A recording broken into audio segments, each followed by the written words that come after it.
Kisah Perang Gayo, benteng terakhir perlawanan terhadap Belanda di Nusantara. Perang Gayo merupakan bagian yang tidak terpisahkan dari sejarah Perang Aceh, di mana Perang Gayo merupakan salah satu benteng terakhir perlawanan terhadap kolonial Belanda di Nusantara.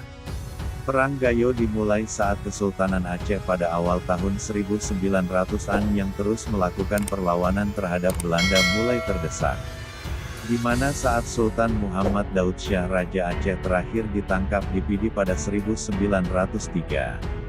Namun meskipun Sultan Aceh telah ditangkap, perlawanan masih saja berlangsung, sehingga mulai disusun strategi gerilya jangka panjang di belantara hutan pegunungan Gayo untuk menghindari penangkapan pasukan Belanda.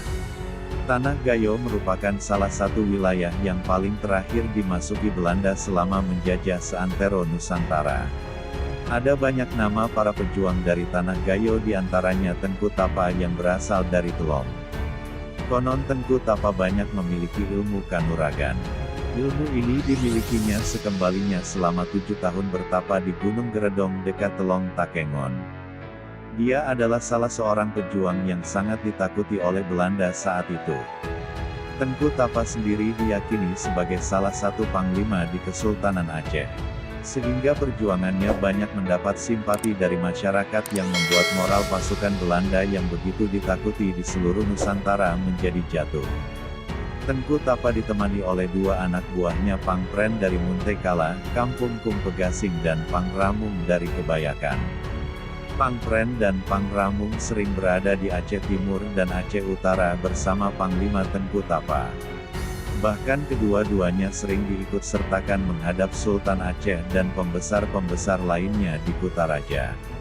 Pang Pren diberi tugas oleh Panglima Tengku Tapa di daerah Bebesen Pegasing, sementara Pang Ramung mendapat tugas memimpin daerah Bukit Kebayakan di Gayo Lut. Selain itu, Tengku Tapa memiliki strategi perang yang hebat dan juga seorang ahli propaganda yang membuatnya memiliki banyak pengikut di pesisir. Salah satu strategi propaganda Tengku Tapa adalah dengan cara menghidupkan kembali legenda Malam Dewa yang hidup di masyarakat. Propaganda ini terbukti mampu membuatnya mendapatkan pengikut dalam jumlah besar, karena para pengikut itu merasa sedang melakukan perang suci atau jihad.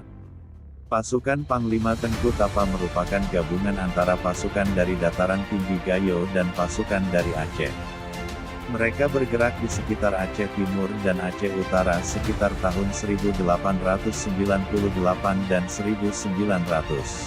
Karena begitu besarnya kerugian material maupun moral yang diderita oleh Belanda akibat perlawanan pasukan Tengku Tapa, Belanda langsung mengutus jenderal terbaiknya, J.B. van Heulst didampingi penasihat Snow Aktur Gronje. Van Heulst sendiri terpaksa berangkat ke Idi untuk memadamkan perlawanan yang tidak disangka-sangka itu.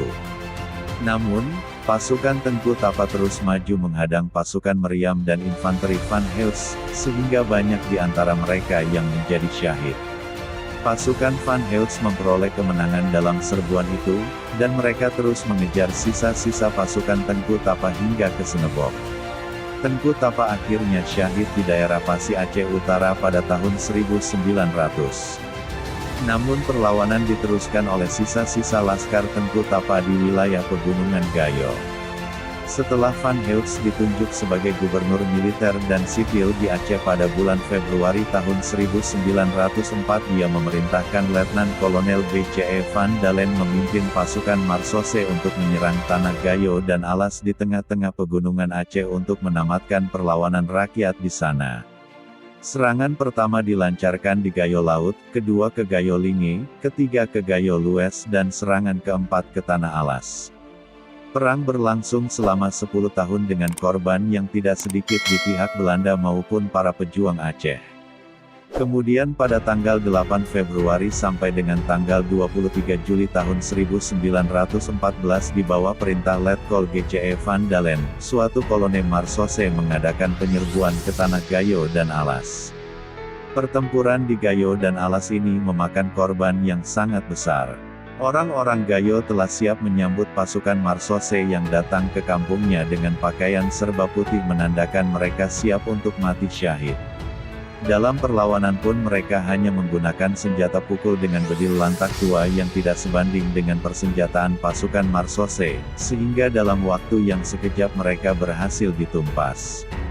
Perang di Gayo tidaklah berakhir pada 1913 atau 1914.